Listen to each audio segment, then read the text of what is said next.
Calls for defunding the police have led to a tense time in law enforcement. Say his name!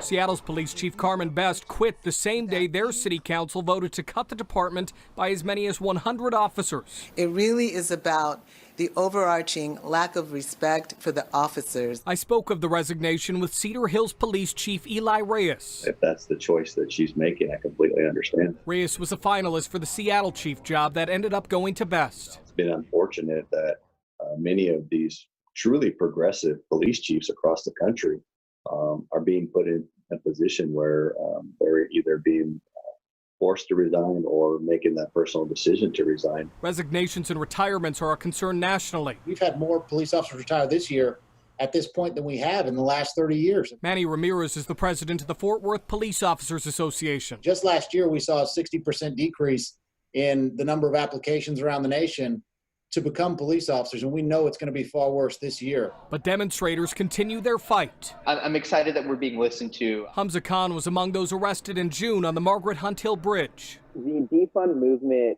I think, for a good cop should be exciting because it's simplifying their job. They're no longer mental health professionals, emergency medical responders.